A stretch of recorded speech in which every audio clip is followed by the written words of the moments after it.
contará con un tiempo de 10 a 15 minutos para introducir la temática central, ¿no? Que se trata de este conversatorio, ¿no? De 10 a 15 minutos de tiempo, ¿no? Posteriormente, los 4 panelistas tendrán un tiempo de 2 a 5 minutos de intervención también, esto respecto a la introducción de la temática, ¿no?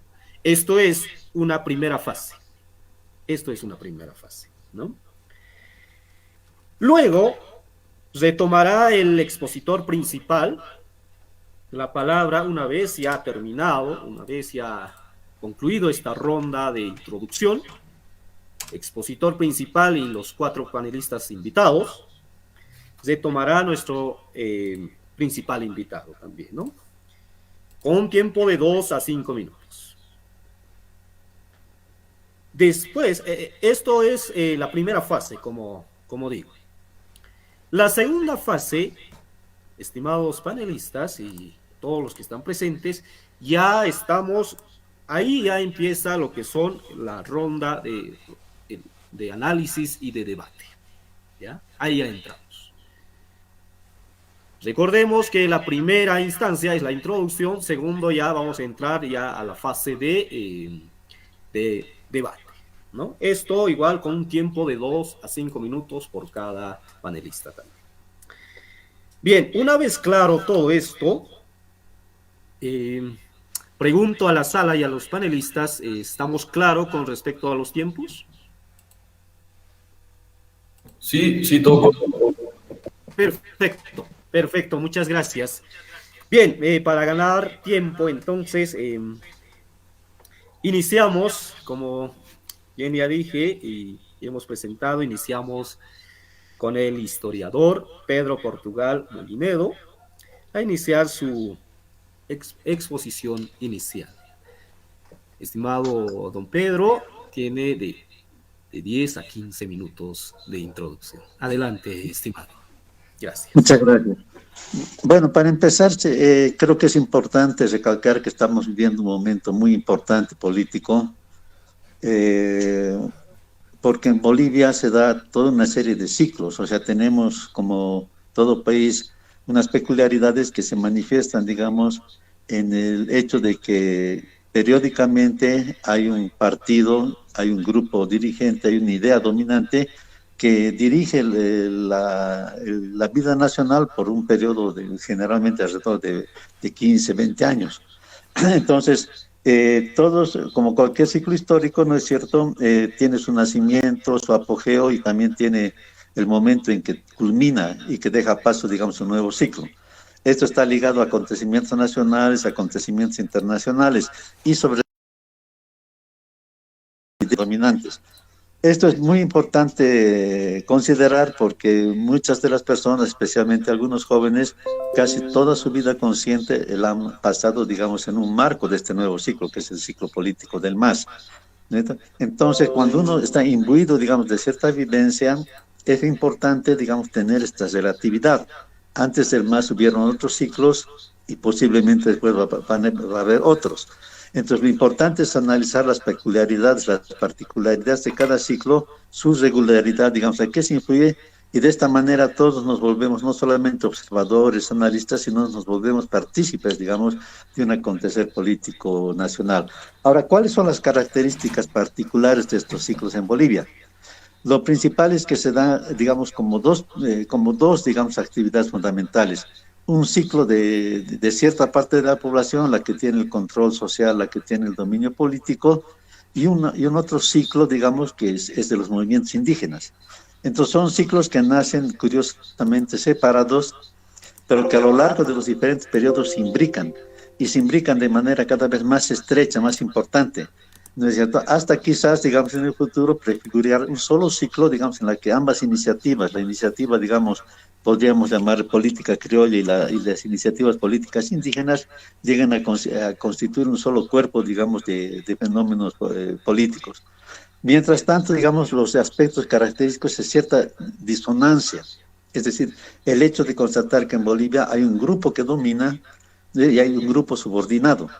Entonces, ese grupo que domina es el que desciende, digamos, de la colonización española. Son en realidad los descendientes del grupo social colonial, lo que podríamos llamar el grupo social criollo, que heredaron, digamos, de sus padres el poder del Estado, aun cuando para ello entraron en contradicción con sus mismos progenitores, que es eso, digamos, lo que llamamos el fenómeno de la independencia, digamos, en la América del Sur. ¿No es cierto? Y tenemos una otra población en la que hay una discordancia, pero no es una discordancia absoluta, sino que de tiempo en tiempo se unen ambos, hay una relación, digamos, entre ambos movimientos y que inmediatamente después tienden nuevamente a disociarse. Como decía, lo característico de estos periodos es que esos movimientos cada vez se van sincronizando de una manera mucho más efectiva, mucho más, digamos, interrelacionada.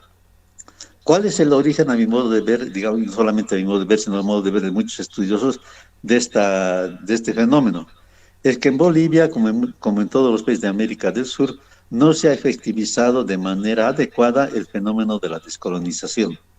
O sea, digamos, ¿qué es la descolonización? Es el fenómeno por el cual los países que fueron invadidos y colonizados por Europa adquirieron su independencia, y adquirieron su independencia frecuentemente mediante la expulsión del colonizador. Es lo que sucedió, digamos, en África, es lo que sucedió en Asia. El caso particular de América es que fue el primer continente colonizado y el único continente en donde no se ha dado la descolonización con esas características. Por ejemplo, no ha habido la creación de repúblicas indígenas, no ha habido la emancipación de pueblos originarios, no ha habido el poder político para los que fueron colonizados, sino tenemos una realidad diferente, muy especial, que vamos a tratar de un poco de entenderla. Entonces, ¿cuál es esta realidad? Esta realidad es que los españoles, al igual que, digamos, los franceses, los ingleses y otros países, lograron, digamos, un empoderamiento en los pueblos de otros continentes, siguió los mismos parámetros, digamos, de una población ajena que viene a instalarse en una población diferente y que logra el poder absoluto mediante cierto tipo de mecanismos. Estos mecanismos es el control político, el dominio absoluto de la economía y sobre todo un esfuerzo ideológico para desvalorizar la población local. Porque evidentemente si hay que explicar de alguna manera que una población ajena, digamos, puede imponerse. Entonces, esta justificación se da de acuerdo, digamos, a la ideología dominante en ciertos momentos. La primera ha sido la aproximación de tipo ideológico de considerar al indígena como un ser casi humano, o sea, no de la misma humanidad que el colonizador europeo, sino era, digamos, era inferior. Entonces, esta teoría de tipo racista, neodarwiniana, digamos, sirvió, digamos, de excusa, digamos, para la imposición de una población ajena. Y justo esto va, digamos, el hecho de considerar a estas poblaciones como diferentes. Digamos, tendrían una diferencia en pensamiento, una diferencia en reflexión, diferente de la de los colonizadores europeos e inferior en esta diferencia.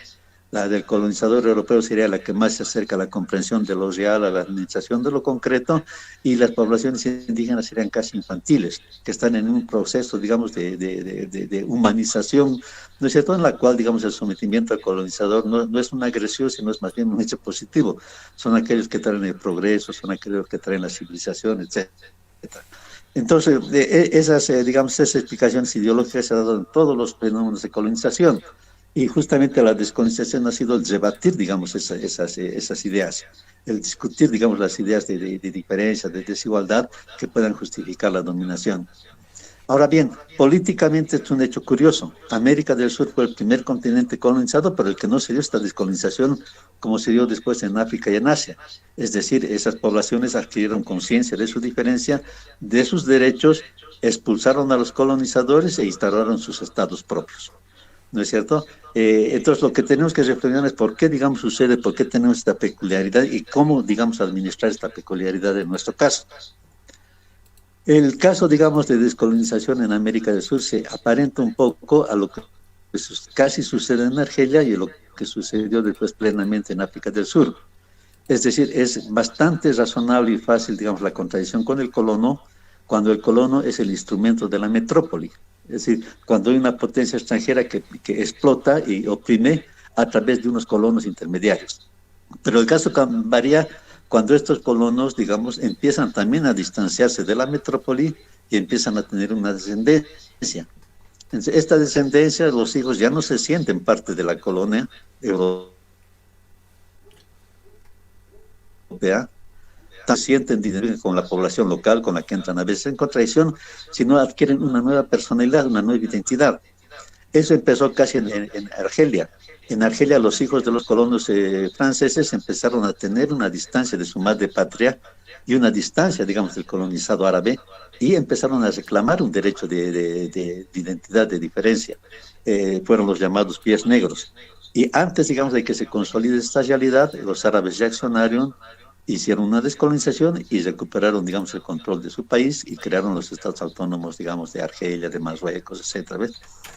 Este fenómeno fue mucho más fuerte en África del Sur, donde evidentemente los descendientes de los colonos ingleses y holandeses tuvieron una realidad diferente y crearon su propia república, la República, digamos, de Sudáfrica. ¿No es cierto? Pero esta solamente pudo mantenerse mediante la legalización del apartheid. Negros por un lado, blancos por otro lado. Una situación insostenible porque, digamos, los negros adquirieron una conciencia política y tras múltiples, digamos, enfrentamientos se llegó, digamos, a un caso sui generis donde los propios blancos alentaron, digamos, el poder negro a través de Mandela y se resolvió, digamos, el poder, digamos, el conflicto de una manera bastante original. Entonces, en América del Sur es curioso cómo esto se ha resuelto. Es decir, se ha resuelto sin resolverse totalmente. Quienes iniciaron los movimientos de independencia fueron los indígenas, ¿no es cierto? Tenemos las guerras de Tupac Katari y las guerras de Tupac Amaru, pero que no se soldaron, digamos, con un triunfo. Por varias razones que es importante estudiar y analizar, digamos, fueron truncadas, ¿no es cierto? Y posteriormente quienes hicieron la independencia de los diferentes países fueron los hijos de los colonos. Curiosamente, los hijos, digamos, de quienes reprimieron a los indígenas, posteriormente fueron quienes reclamaron la independencia, el caso de Pedro Domingo Murillo, por ejemplo, ¿cierto? Que fue uno de los que reprimió, digamos, a los grupos de Tupac Katari, que posteriormente entró en contradicción contra el ejército español al cual servía, ¿no es cierto? Y que lograron de alguna manera la independencia de los diferentes países del continente. Entonces, ¿qué nos muestra esto? Que tenemos una realidad de nacimiento, digamos, de dos poblaciones separadas, escindidas, y quienes logran el poder político son un grupo determinado que son herederos de ciertos valores, ciertas tradiciones, y entre esa herencia, digamos, está su distanciamiento hacia la población indígena. Incluso exageran y acentúan, digamos, el rechazo hacia lo indígena mucho más fuerte que sus padres. Sus padres, los españoles, incluso toleraban ciertas formas de autonomía. Ellos no querían hacer una nación, no querían hacer un Estado viable, simplemente eran intermediarios, digamos, de la explotación de las riquezas naturales que se destinaban después a España, y no les incomodaba en absoluto, digamos, la creación de tolerar, digamos, una autonomía indígena. De tal manera que el poder de los caciques era un poder real, un poder concreto. Y es curioso notar cómo los caciques después no solamente combatieron a Tupac Katari, sino también combatieron a Simón Bolívar y fueron un problema para la creación de la República. Entonces, el hecho, digamos, de crear una nación, porque una nación significa una identidad nueva, con nuevos valores originales, ¿no es cierto?, se frustra, digamos, en esta parte del continente. Y cuando no hay nación, es difícil que haya un Estado adecuado, es decir, el Estado entendiéndolo como la administración, digamos, de esta nación. Y de ahí arrastramos quizás el hecho de que tenemos una nación inexistente, en la que posteriormente se van a dar diversas fórmulas para poder, digamos, solucionarla, y tenemos, digamos, el hecho, digamos, de una contradicción fuerte, digamos, entre la capacidad de administrar esta realidad bastante compleja que tenemos, que son las insuficiencias de Estado, la corrupción, el mimetismo, la insuficiencia, las taras que podemos verlos, digamos, cotidianamente en las diferentes formas de administración, sean la justicia o la tributaria, por ejemplo.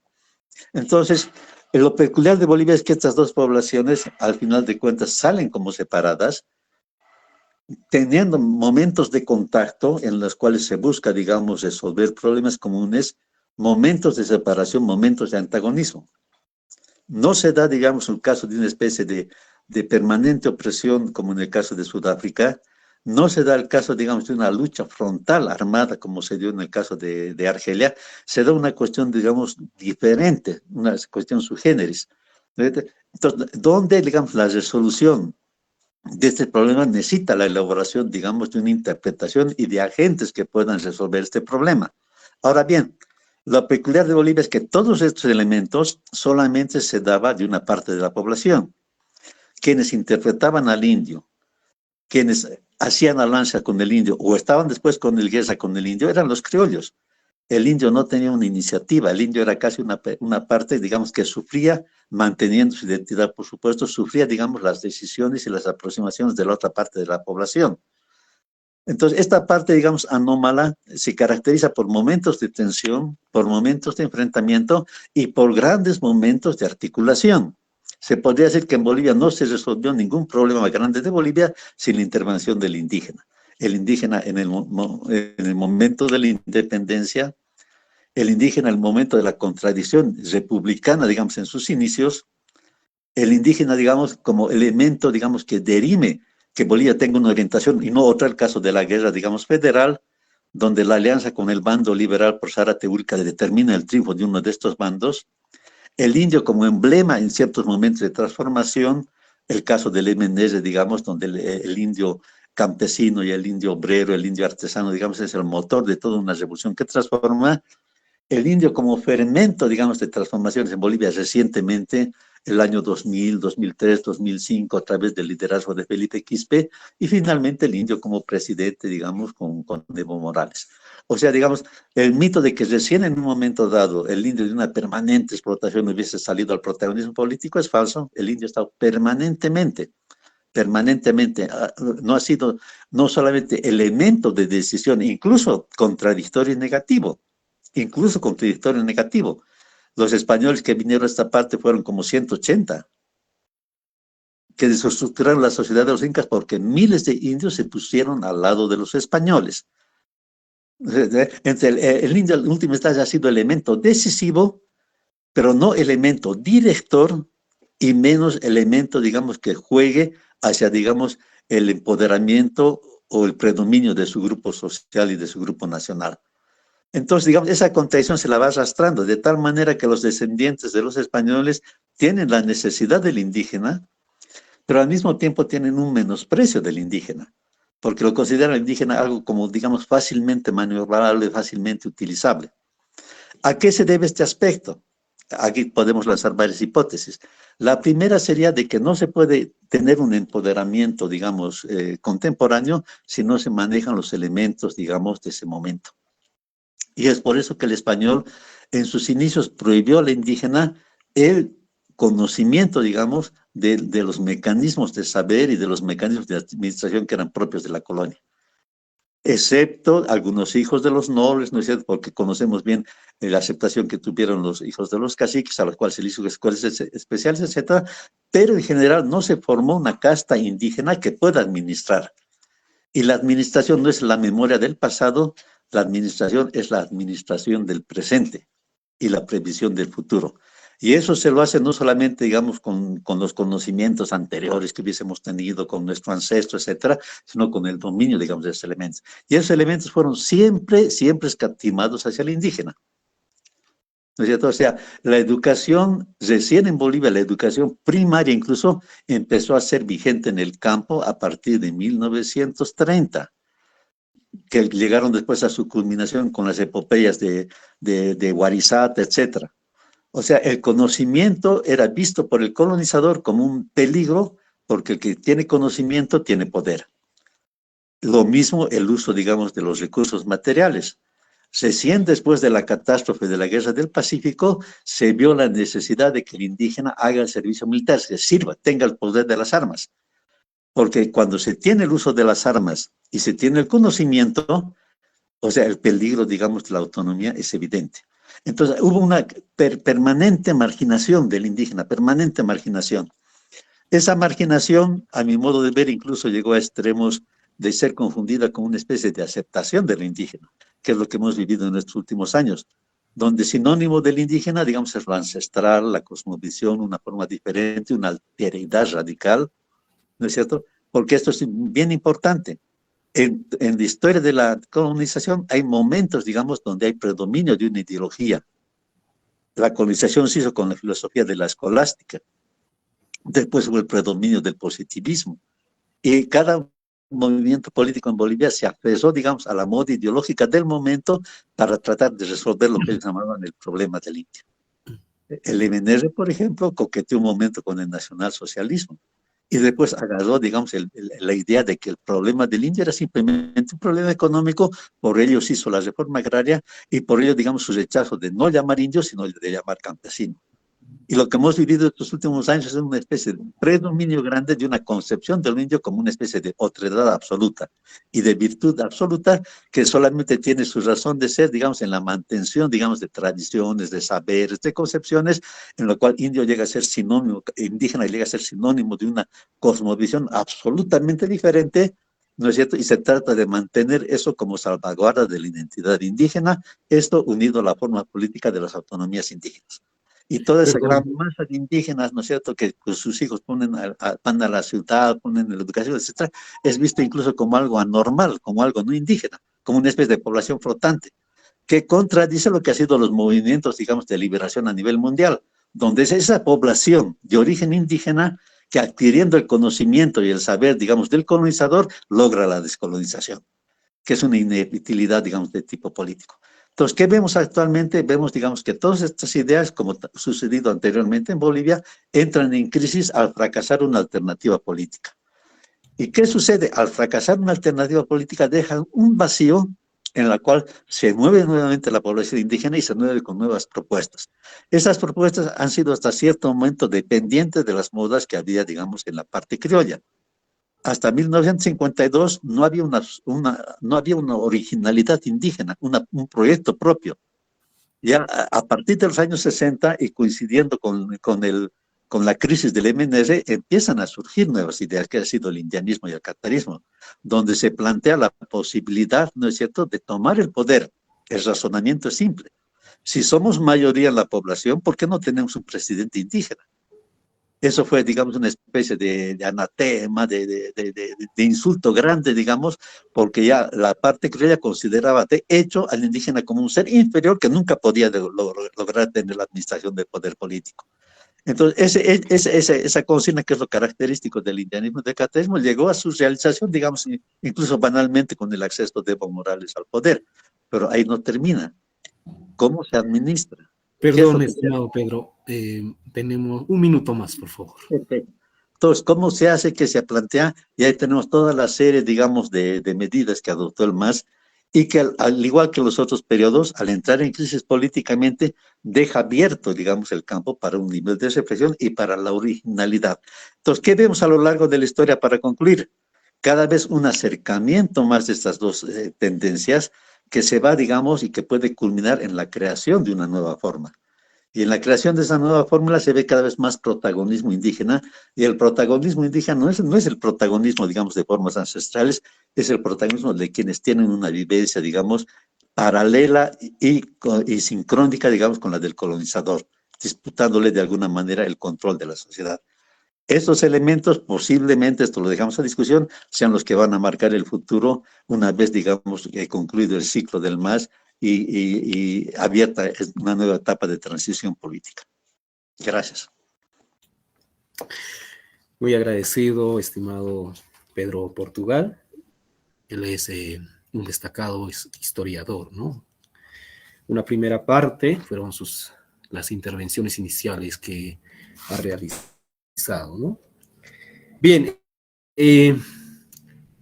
ahora pasamos a los panelistas, lo cual me complace presentar igual, de nuevo, a primer panelista, Álvaro Gonzalo Anzoliaga García.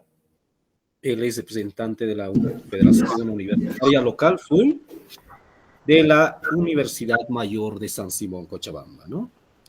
Actualmente también es estudiante de Derecho en la misma universidad. Por favor, una vez más, pedirles a todos los panelistas seamos lo más respetuoso posible con los tiempos, por favor. ¿Está bien? En ese sentido, bienvenido, estimado Álvaro. Adelante, por favor. Muy buenas noches. Muchas gracias a todos y todas. Las barreras legales y burocráticas que dificultan registrar organizaciones políticas propias. En este último tiempo hemos estado viendo que alquilan partidos, alquilan siglas, Y creo que eso ya tiene que dejar, ¿no? También el tema de la violencia política y discriminación hacia líderes indígenas. Y últimamente igual nos hemos estado dando cuenta que no solamente contra líderes indígenas, también chocan bastante contra las mujeres. Bueno, pasando al siguiente punto, en el tema de yo he hecho unas propuestas, he trabajado unas propuestas, que son las siguientes, ¿no? El tema de fortalecer las organizaciones políticas indígenas independientes, que sería lo ideal, también garantizar la transparencia en la elección de representantes para evitar invitaciones manipuladas por partidos, ¿no? O alquileres. También reformar el reglamento electoral para que las circunscripciones especiales no se conviertan pues, en botines partidarios donde todos los políticos atacan y quieren, atacar a estos sectores, ¿no? Para sacar votación de ellos. También fomentar la formación política y jurídica en comunidades, ya que este trabajo yo creo que parte también de nosotros los jóvenes, ¿no? Si queremos que las elecciones de este 17 de febrero de 2025 sean verdaderamente democráticas, debemos ir más allá. Debemos ir más allá del rostro del candidato y mirar si detrás hay un pueblo empoderado o simplemente un aparato político hablando en su nombre. Y para cerrar, el grito de los pueblos indígenas y populares no puede ser solo un eco en campaña, ¿no? Debe ser una fuerza viva que transforme la política boliviana. Y ahí quienes estudiamos derecho, tenemos la obligación de que la ley sirva para garantizar justicia y no para legitimar desigualdades. Bueno, con eso concluiría. Muchas gracias. Bien, son las intervenciones de Álvaro, ¿no? Que es estudiante de la carrera de Derecho de la Universidad Mayor de San Simón, Cochabamba, ¿no? Bien, continuando, también tenemos al segundo panelista. Igual, una vez más, reitero, todos los panelistas tienen de 2 a 5 minutos de intervención esta primera fase, ¿no? Recordemos que estamos en la fase de introducción a toda esta temática central que estamos llevando, ¿no? Hoy, 13 de agosto 2025, ¿no? Con la temática de elecciones generales 2025, más allá del candidato, el grito de los pueblos indígenas y los sectores populares. Con todo esto, doy bienvenida a Rafael Tarqui Sotomayor, quien es un destacado escritor de diversos artículos y estudiante de Sociología de la Universidad Pública del Alto. Adelante, estimado Rafael. El tiempo y el micrófono.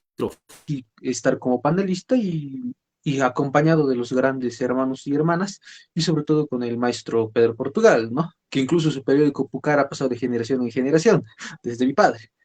Pero la cuestión es así, el pueblo indígena, ¿verdad? El mundo indio, porque hay veces, yo prefiero usar a veces algunos de estos términos, ¿no? Ya que hay veces, cuando te tocan cuando el dedo llega a la herida es cuando unos recuerdas decían lo que pasa, hay veces, por eso yo prefiero el término indio, ¿no? Hay veces, para recordarme a mí mismo qué es lo que ha vivido una raza como tal y una etnia, una cultura, en la cual vemos, digamos, una coyuntura actual marcada por un rostro blanco marcado por un mestizaje, desde dos posturas supuestamente prominentes como ser izquierda y derecha. Pero la pregunta es, ¿qué nos propone una derecha que maneja un discurso de los años 90?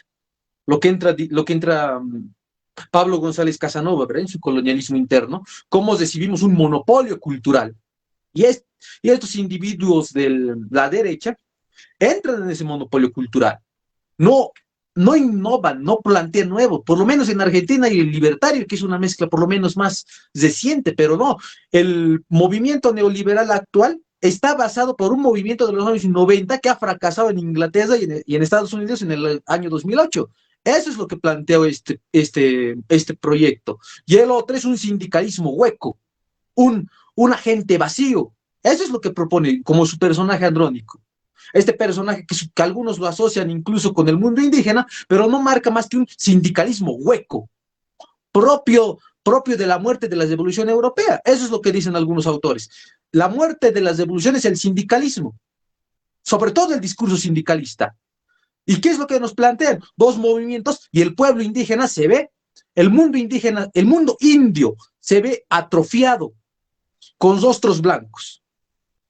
En ahí que vemos un Samuel Doria Medida que en su única victoria ha sido poner un Burger King que es una empresa americana. O sea, ¿cuál es el logro de eso?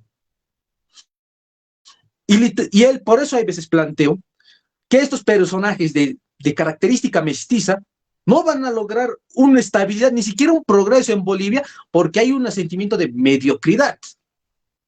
El indio por lo menos piensa en grandeza, porque ya no estamos en las épocas en las cuales el indio se consideraba miserable, ¿no?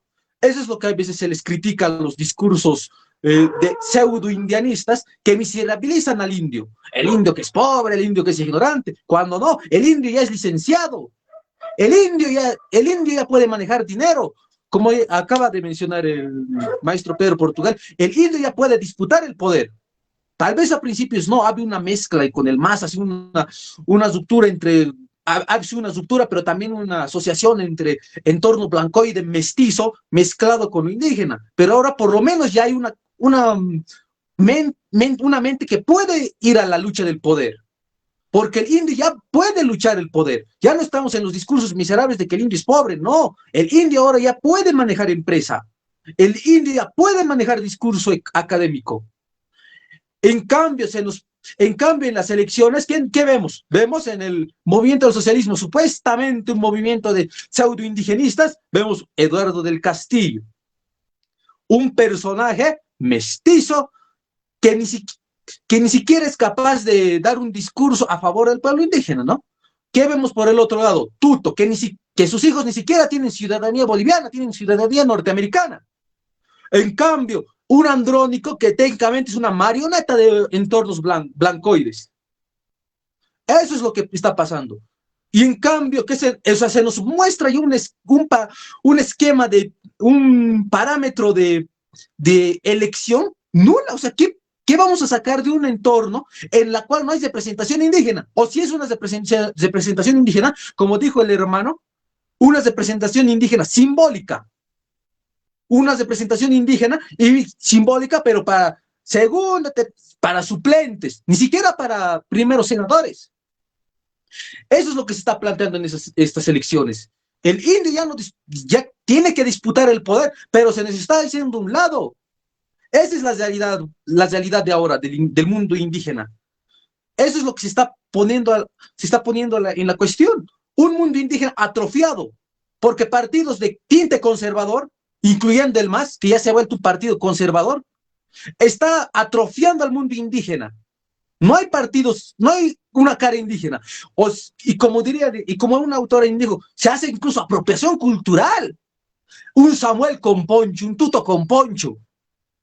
Cuando eso no es más que una representación de una apropiación cultural. Incluso, ¿qué es lo que decía Goni? Es el infierno de los políticos. Lo mismo piensa Tuto, lo mismo piensa Samuel. Y ese pensamiento propio del mestizaje, eso se plantea. No será legal, no será, digamos, una discriminación explícita, pero es lo que dice Jacques Maritain en sus reflexiones sobre Norteamérica. Es una cuestión entre costumbre y legalidad. La legalidad ya se ha superado, se dice que no hay discriminación, pero en la costumbre se nos discrimina. Esa es la realidad. Por eso el indio ya tiene que disputar el poder. Esa es una realidad que se marca en este contexto. Una apropiación cultural por parte de unos cholos, de unos mestizos, que ni siquiera llegan a criollos, que adoptan propiedad cultural de los pueblos indígenas para congraciarse con esta población pseudo-ignorante planteado por ellos. Pero cuando esta población por lo menos ya puede leer, pero el problema es que estamos en una identidad atrofiada, con una pregunta trampa que dices, ¿qué te consideras? ¿Indio o mestizo? Cuando la cara ya te dice lo que pasa. El mundo judío hace eso, se hace examen genético para saber cuál es su origen. Nosotros, ¿qué te consideras? Eso es un atrofiamiento de los movimientos indígenas. Un pseudo-mestizaje que atrofia el movimiento indígena. Y con esta parte ya concluyo, empiezo, digamos, a dar en cuestión algunas problemáticas, para no extenderme un poco en el tiempo. Continúe, hermanos Zen.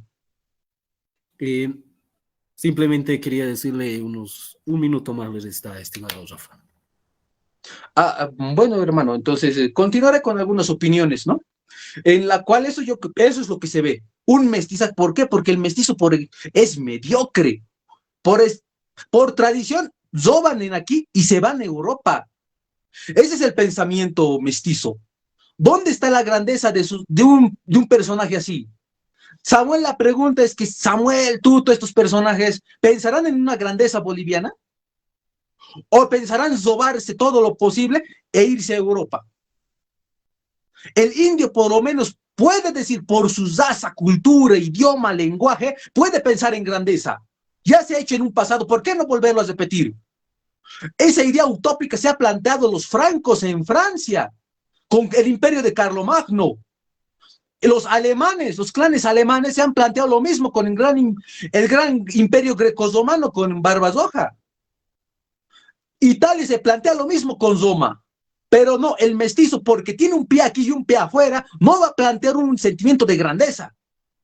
El pueblo chino, ¿cómo es Xi Jinping le ha dicho a Estados Unidos, tengo 5,000 años de cultura. Esa identidad es la que marca la grandeza. Esa identidad es la que puede hacer Bolivia grande. Pero si se atrofia una identidad como el mundo indio, esa identidad de grandeza se atrofia. La grandeza se pierde. Y al perderse la grandeza, el mestizo se vuelve un cáncer. Porque atrofia la identidad y la grandeza de los pueblos. ¿Por qué? Porque no piensa que está aquí. Pregúntense a los que supuestamente son mestizos, ¿cuál es su país ideal? ¿A dónde piensan ir? Ni siquiera piensan ir a las grandes potencias tecnológicas, China, Japón. Piensan en un occidente que ya está entrando está entrando a un punto del colapso civilizatorio. Está empezando a ir a Francia, en España. Y un pseudomestizaje que por datos históricos en Bolivia el mestizaje incluso ha sido muy poco a comparación de otros países. ¿Por qué no hay tanto blanco como en Cajamarca, en Perú? ¿Por qué? Porque aquí ha sido una cuestión ideológica y de discurso más que un mestizaje real. Pero estos pseudomestizos vienen aquí con sus discursos de neoliberalismo, de una supuesta economía, una economía de los años 90. Privatización, incluso Stiglitz nos dice que estos líderes neoliberales no hacen más que un neoliberalismo a lo latinoamericano, o sea, incluso torpe lo hacen. Y eso se está planteando en Bolivia, un neoliberalismo a lo latinoamericano. ¿Por qué? Porque lo hacemos de manera atrofiada. Incluso, ¿qué dice Tuto Quiroga? Vamos a hacer con asesoría del Fondo Monetario Internacional. Y Stiglitz, un premio Nobel en Economía, dice, no hay peor caso que hacer caso a un Estado, al Fondo Monetario Internacional. ¿Por qué?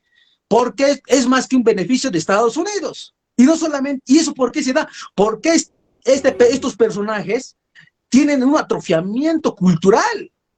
Eso es lo que Pablo González Casanova indicaba con un monopolio cultural. Eso es lo que se está dando. Y todavía vamos a entrar en un monopolio económico si siguen así. Tiempo, estimado Rafa. Bien, entonces aquí concluyo. Gracias. Son las palabras de Rafael Tarqui Sotomayor. Él es estudiante de Sociología UPEA, ¿no? Fueron las intervenciones, importantes detalles que ha profundizado, ¿no? Bien, igual, reiterarles por favor a los panelistas que restan, seamos lo más respetuoso posible con los tiempos, por favor. Tienen de 2 a 5 minutos de intervención los panelistas que restan. Bien, en ese sentido, continuamos con Edith Rodríguez Tola. Bien, pasamos. Continuamos con Edgar Sonco, estudiante de Sociología UPEA, Universidad Pública del Alto. 2 a 5 minutos, por favor, estimado Edgar. El micrófono, el tiempo es tuyo. Adelante, por favor. Muchas gracias, estimado Remy. Bueno, he escuchado atentamente, ¿no?, las intervenciones de los compañeros y obviamente ha sido muy interesante la exposición de Pedro Portugal, ¿no? Nos has reflexionado con su exposición, ¿no?, desde una mirada más histórica, obviamente, ¿no?, cómo ha sido la situación durante la colonia, durante la República, ¿no? La pregunta es, ¿cuál es el rol de los sectores populares y de indígenas en estas elecciones como tal? ¿Hay una representabilidad como tal? Por ejemplo, muchos candidatos, ¿no? Ya sea de izquierda, derecha o del centro como tal, se han autoidentificado o se han identificado como representantes legítimos de estos sectores populares o indígenas. Por lo tanto, la pregunta es, ¿realmente representan a sectores populares? ¿Realmente representan a estos grupos excluidos como tal? ¿No? Por ejemplo, la gran mayoría, a lo que, bueno, esto es desde una mirada sociológica, ¿no? Podemos ver en varios espacios, en la calle, en ciertos espacios de comercio como tal, en el minibús, ¿no? Hay muchas personas que no se sienten representados por los candidatos, ¿no? Ya sea de derecha, de izquierda o del centro como tal. No se siente. Hay un malestar. El sentir de la población de sectores populares y indígenas como tal es muy distinto a lo que piensan los candidatos, ¿no? Por ejemplo, en las elecciones, o en todo caso, perdón, en las encuestas que hemos podido apreciar de varios medios que han lanzado, ¿no? Con la autorización, obviamente, del órgano electoral, hemos podido ver con mucha preocupación, ¿no? La intención de votos, por ejemplo, de quienes lideran estas encuestas. Samuel, Tuto, Manfred, ¿no? Los mismos de siempre, que durante años han estado metidos en la política como tal, ¿no? Quienes han quebrado Bolivia y ahora quieren volver como salvadores como tal, ¿no? Bueno, hay que hacer un poquito de memoria y de historia. Si bien nosotros, nuestra generación como tal, no ha vivido esas decisiones políticas, ¿no? De los gobiernos neoliberales como tal, yo creo que debemos ser muy cuidadosos en decidir nuestro voto en estas elecciones. Una decisión errónea puede ser catastrófica, ¿no? Por ejemplo, los candidatos, o en todo caso, los que representan al poder económico, ¿no? Al poder económico, que en su gran mayoría son los empresarios privados, ¿no? Quienes representan más de, sin exagerar, ¿no? Según los datos, por ejemplo, del Ministerio de Planificación como tal, publicado en su portal, más de 60% de los empresarios privados son los que controlan el poder económico, ¿no? Por lo tanto, si llegan al poder estos personajes, van a combinar el poder político y poder económico como tal. Poder político y poder económico. Los dos, cuando tengan ambos poderes, obviamente la población como tal no va a poder hacer nada, ¿no? Como está pasando, por ejemplo, en Argentina. Milei no escucha a su pueblo como tal. Por ejemplo, los candidatos hablan de volver a la república como tal, ¿no? Eso es otra preocupación, por ejemplo, ¿no? ¿Por qué? La inclusión como tal, lo plural, ¿no? Como tal ha sido, pues ha costado, estas conquistas han costado sangre, luto y dolor. Por lo tanto, si entra los de gobierno, los personajes de derecha como tal al poder, lamentablemente vamos a estar fregados, ¿no? Ciertas conquistas que se han conquistado con mucho dolor y sangre van a ser, van a ser apartados, ¿no? Van a ser desconocidos desde el poder. Por lo tanto, ¿qué nos queda? ¿No? Eso es una interrogación que nos hacemos. ¿Apoyamos a estos personajes? ¿Apoyamos a los otros? ¿O qué es lo que podemos hacer? ¿No? Bueno, es muy lamentable, ¿no?, lo que está pasando en nuestro país, ¿no? Hay una crisis de representabilidad de ciertos sectores, ¿no? El poder como tal, obviamente, como dice Pedro Portugal, no ha sido pues ejercida, ¿no?, por indígenas como tal. Siempre ha habido élites intelectuales que han estado detrás de algún candidato como tal. Ellos han sido los que han decidido por, por los candidatos indígenas como tal, ¿no? O por los candidatos que representan a sectores populares. Bueno, eso sería mi intervención en esta primera etapa. Gracias.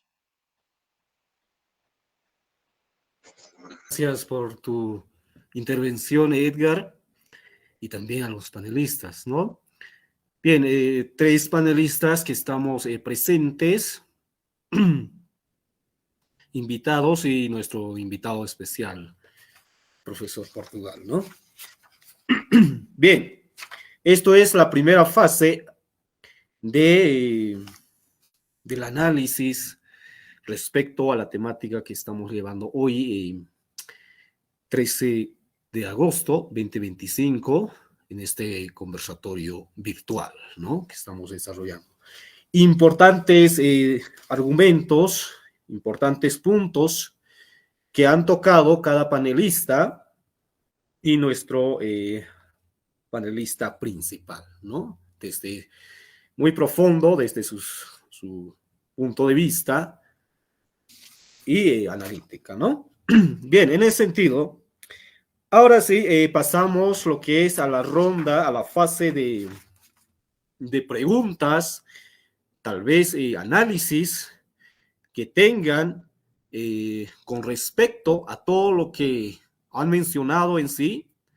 Esta fase consiste, estimados panelistas, en que uno de ustedes puede preguntar, ya sea nuestro expositor principal, profesor Pedro Portugal, o en su caso puede preguntar a los panelistas invitados, ¿no? A Rafael, o también los que son a Álvaro, ¿no? Edgar, o viceversa. Entonces, esto es más ya fase de diálogo, ¿no? Bien, frente a todo esto, doy paso de unos 2 a 5 minutos al profesor Pedro Portugal, quien nos va a vertir algunas opiniones de los jóvenes universitarios también que están presentes, ¿no? Y que han dado su postura, su idea inicial frente a la temática que estamos desarrollando. Adelante, estimado profesor. Muchas gracias. Bueno, quisiera manifestar mi agradable sorpresa de encontrar tal claridad en los panelistas que intervinieron. O sea, hay un salto muy importante. Yo creo que se está germinando no solamente personas que reflexionan, que tienen posición, sino futuros dirigentes, que es lo que ha faltado siempre, digamos, en nuestro pueblo. Porque como pueblo siempre hemos reaccionado colectivamente, pero lo colectivo necesita una dirigencia. Ahora bien, esa dirigencia, digamos, quizás nos vamos a nutrir de la experiencia mundial que existe. Dos cosas me interesaría puntualizar brevemente, si el tiempo me lo permite. Es la dicotomía que se nos puso entre derecha e izquierda. Yo creo que el problema central es que en Bolivia hay derecha e izquierda, pero no ha habido una derecha e izquierda que esté hegemonizada por la población indígena. La población indígena ha servido de instrumento, digamos, para la derecha o para la izquierda, y eso es una anormalidad, ¿no es cierto? Independientemente, yo creo que en etapas de democracia tenemos que optar y podemos tener más simpatía para un sector, para el otro, pero la calidad de diferencia es cuando nosotros creamos conceptos, cuando hacemos que sea una expresión nuestra y cuando defendemos la predominancia. Y hasta el momento, sea derecha o izquierda, digamos, el indio está muy supeditado. O sea, nuestro presidente, que todos tenemos que estar contentos de que haya habido un presidente indígena, Evo Morales, todo el mundo sabía que estaba digitado por 3, 4 cerebros que eran criollos, ¿no es cierto? Y eran ellos los que creaban folclorismo, los que utilizaban, digamos, para tener una legitimidad. Entonces, eso tiene que pasar. Va a ser legítimo que haya indígenas, indios, que se declaran proclives a la izquierda y otros que se reclamen conservadores, otros que se reclamen innovadores, otros que se reclamen nacionalistas, etcétera. De esa diversidad va a surgir, digamos, una posición, y esa posición se va a determinar por la capacidad de dirección que podamos dar. Ahora bien, el problema es el siguiente: el criollo nos ha direccionado a nosotros. ¿Nosotros seríamos capaces de direccionar al criollo?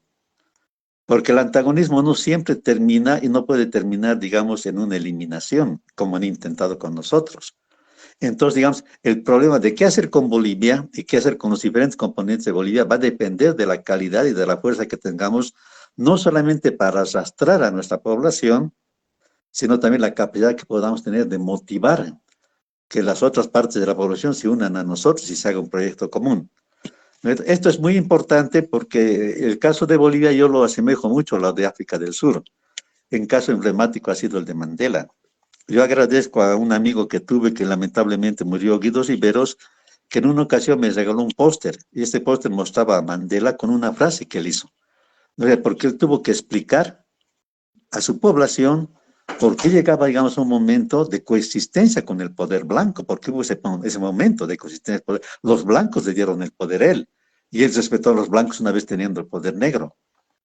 Y la frase decía: si quieres resolver el problema, tienes que trabajar con tu enemigo.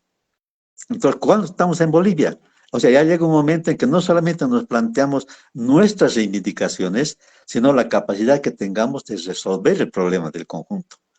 Y el momento que el criollo y el mestizo reconozcan, digamos, esa dirección, va a ser, digamos, un logro.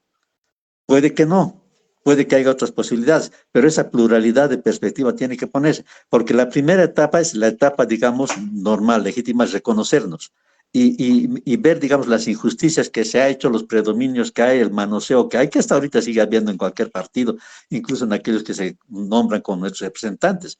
Tenemos a candidatos que están ahí tutelados por 2 señoras, por 3, digamos, o sea, que claramente muestran que son ellas las que dirigen el baile. Entonces, pasar, digamos, del resentimiento, de la ira que eso puede provocar a una etapa más positiva, más útil para todos. Entonces, el problema es que Bolivia va a necesitar de un liderazgo, y yo creo que ese liderazgo solamente va a surgir de la mayoría. Va a haber, digamos, posiciones políticas diferentes, pero ninguna puede soslayar qué hacer con la otra población. ¿Qué? Y ahí quisiera terminar con lo siguiente: ¿cómo lo han resuelto en otros países? Alguno de los intervinientes hablaba el caso, digamos, de los francos. Es interesante. Francia fue un invento. Y los que inventaron a Francia no dijeron: esta es la República de los Galos o de cualquiera de las etnias. Para su nación agarraron el nombre de una etnia que venía del norte, que eran los invasores francos, los invasores germanos.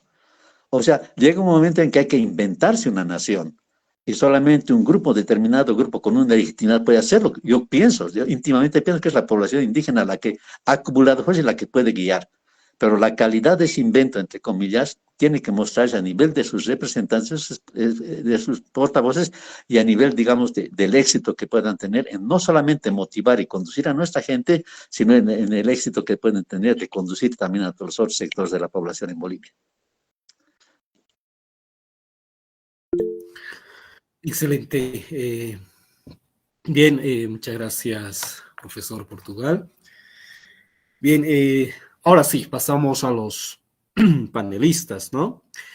Bien, invito a nuestro primer panelista, estimado Álvaro. No sé si tenemos algunas dudas o algunas complementaciones frente a las distintas exposiciones que han realizado, ¿no?, nuestros invitados especiales, y aquí el maestro Pedro Portugal.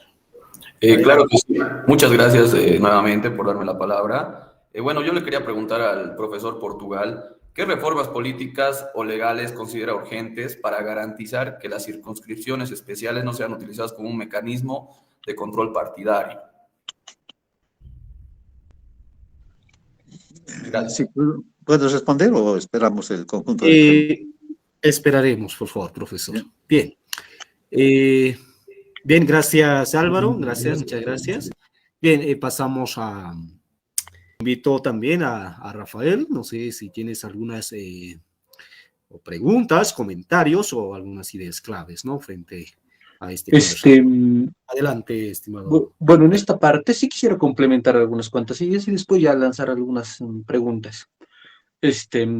Y es cierto, digamos, que hay veces, como dijo el maestro Pedro Portugal, ¿no? Que una nación ya tiene que tomar las riendas, sobre todo una nación con identidad. Eso lo dice incluso George Wilhelm Hegel, ¿no? Que tanto se lo usa, pero en su libro Filosofía del Derecho te plantea cómo una nación es capaz de entrar a la historia universal es a partir de la identidad, del espíritu nacional. Y eso se da, un espíritu nacional tiene que asumir el cuerpo, y ese cuerpo después de 100 va a lograr la grandeza y entrar a la historia universal. Pero si estamos en un sistema de mediocridad en la cual se nos fomente incluso hasta vicios, no vamos a llegar a ese momento de grandeza. Y eso es lo que se quiere lograr. Una grandeza, pero una grandeza a partir de un espíritu nacional, y ese espíritu nacional es el indio como raza, cultura, idioma y religión. Eso es lo que tiene que asumir esta nación. Y eso es lo que, esa es la dirección, porque primero se llega al poder y después se instaura la visión utópica, la visión idealista de un mundo mejor. Pero si no estamos en el poder, no. Y eso es lo que se tiene que plantear, asumir en las riendas del espíritu nacional, pero como nación, como raza, como etnia. Y eso es lo que se tiene que lograr.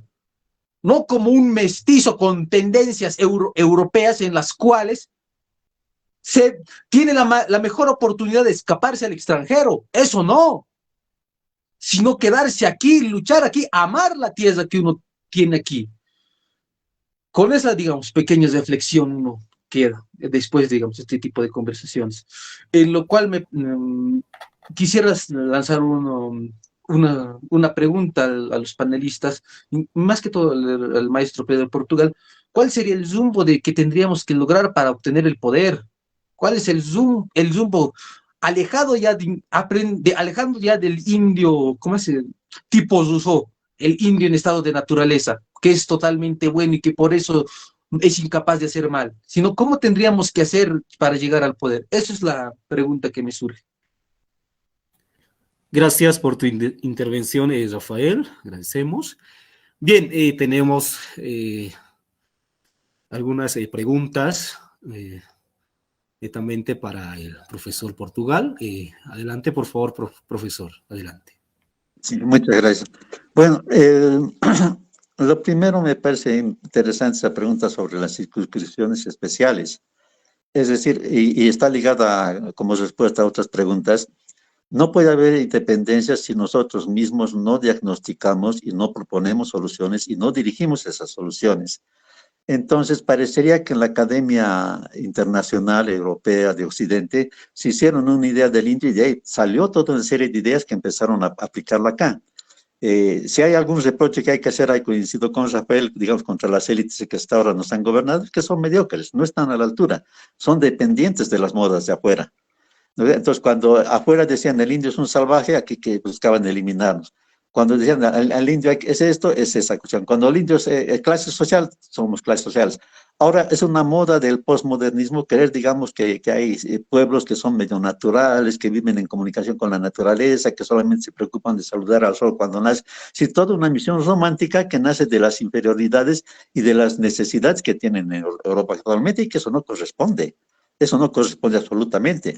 Y como si el pueblo indígena estuviese reclamando, digamos, el encerrarse en grupos para preservar su cultura. ¿Dónde se ha visto eso? No hay, no hay. Ya hay lo de las circunscripciones especiales.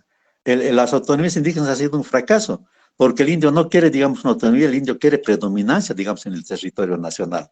El indio migra, va a Santa Cruz, va a Cochabamba, etc. Entonces, es otra realidad. Entonces, nos han metido una respuesta ideológica, digamos, ante una realidad diferente, y ha habido un partido que ha sido eco de eso, que es el MAS recientemente, que ni siquiera es original, porque todo eso ya se fue prefigurado incluso en el gobierno de Sánchez de Rosada, porque eso ya venía de afuera, es una elucubración de afuera. Entonces, nosotros no podemos seguir ningún mito, por muy halagüeño que sea. Nosotros no somos seres naturales, bondadosos, que entendemos la magia, o sea, cuestiones que se han hecho. Nosotros somos un pueblo social como cualquier otro, con una cultura diferente y con valores diferentes. ¿No es cierto?